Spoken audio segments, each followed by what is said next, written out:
ఈ నక్షత్ర మండలాలను దాటి మరొక విశ్వంలోనికి వెళ్ళి తండ్రుల లోకానికి వెళ్ళి తండ్రిని కలిసి తండ్రితో మాట్లాడి అక్కడ పనులన్నీ పూర్తి చేసుకొని విదిన్ 12 అవర్స్ మళ్ళీ సాయంత్రం కల్లా మళ్ళీ ఈ విశ్వంలోకి వచ్చేసారండి. అదే మనిషి అయితే కాలం వెళ్ళడానికి ఎంత టైం పడుతుందండి వీడికి?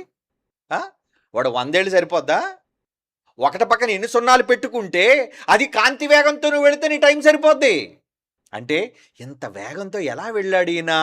అది మీరు ఆలోచించాలి. ఏమండి? కాంతి సంవత్సరాలు ప్రయాణం చేస్తేనే విశ్వాన్ని దాటి వెళ్ళగానే విశ్వంలోని ఎక్కడో దూరాన కనబడుతున్న నక్షత్ర మండలాల దగ్గరికి, అక్కడ కనిపించే ఏమండి గొప్ప గొప్ప నక్షత్రాల దగ్గరికి, నా గ్రహాల దగ్గరికి మనం వెళ్ళగలమని చెప్పుకుంటున్న ఈ శాస్త్రీయ లోకం వెలుగు వల్లనే సాధ్యం. ఆ వెలుగైనా మళ్ళా మిలియన్ల సంవత్సరాలు కావాలంటే ఒకళ్ళు యేసుప్రభు నిజంగా వీళ్ళు అనుకున్న లెక్క ప్రకారంగా ఆ స్పీడే యేసుప్రభుకి పెట్టాం అనుకుందాం ఉదాహరణకి. అంటే సెకనికి 3 లక్షల కిలోమీటర్ల వేగంతో యేసుప్రభు వెలుగ్గా మూవ్ అయ్యాడు అనుకోండి. ఈయన వెళ్ళొచ్చేసరికి భూమి మీద ఉన్న వాళ్ళందరూ చచ్చిపోయి ఉంటారు. ఎందుకంటే ఈయన ఎన్ని మిలియన్ల సంవత్సరాలు ప్రయాణం చేసి వెళ్ళాలి కాంతి వేగంలో, మరలా ఎన్ని మిలియన్ల సంవత్సరాలు ప్రయాణం చేసి వెనక్కి రావాలి? ఏమంటే చెప్పండి. పాలపొంత నక్షత్ర మండలంలో మధ్యకెళ్ళడానికే 450 మిలియన్ల సంవత్సరాలు కాంతి సంవత్సరాలు అయితే, వెళ్ళడం 450 మిలియన్ల కాంతి సంవత్సరాలు, రావడానికి 450 మిలియన్ల సంవత్సరాలు. అంటే ఇంచుమించు 900 మిలియన్ల కాంతి సంవత్సరాలు పడితే భూమి మీద మానవజాతి ఉంటుంది అప్పటికి. అంటే ఇప్పుడు చెప్పండి, ఈ శాస్త్ర ప్రపంచానికి ఎరుగని స్పీడ్ అయింది. నీ మొహానికి లెక్క కట్టావు కాంతికి ఒక సెకండ్కి 3 లక్షల కిలోమీటర్ల వేగాని. అసలు యేసుప్రభు స్పీడ్ చెప్తే వీళ్ళకి అర్థం కాదు.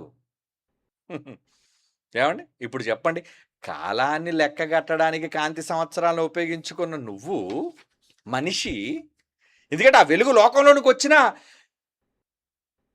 365 రోజులలో నుంచి వచ్చే ఒక సంవత్సరం, ఆ సంవత్సరంలో 2026 సంవత్సరాలు ఈ కాలానికి మధ్యవర్తి యేసుప్రభు.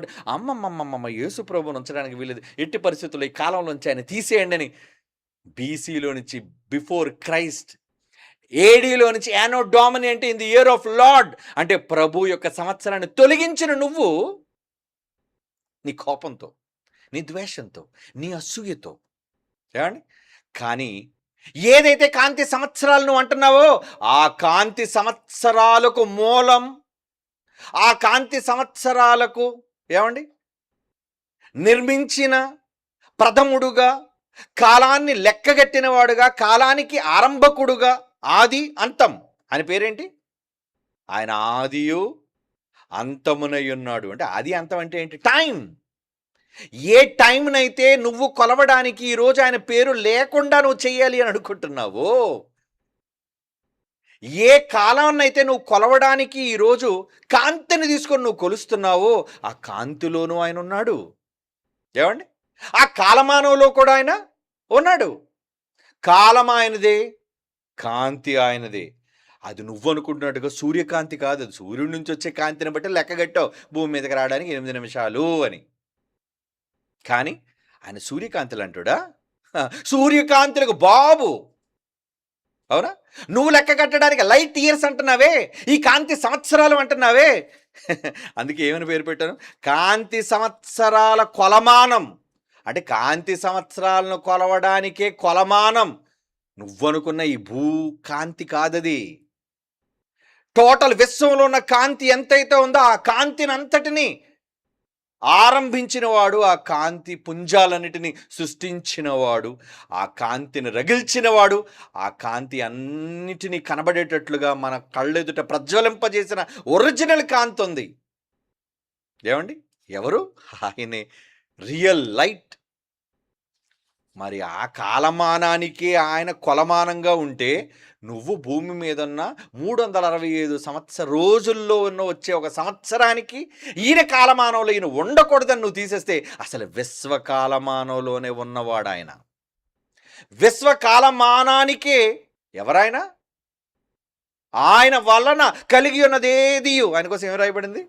దేవుని యొక్క మహిమ, దేవుని యొక్క తేజస్సును, దేవుని యొక్క మూర్తిమంతమునయ్యుండి, ఇందరు మనం చదువుకున్న మాట, ఆయన లేకుండా ఏది కలుగలేదు.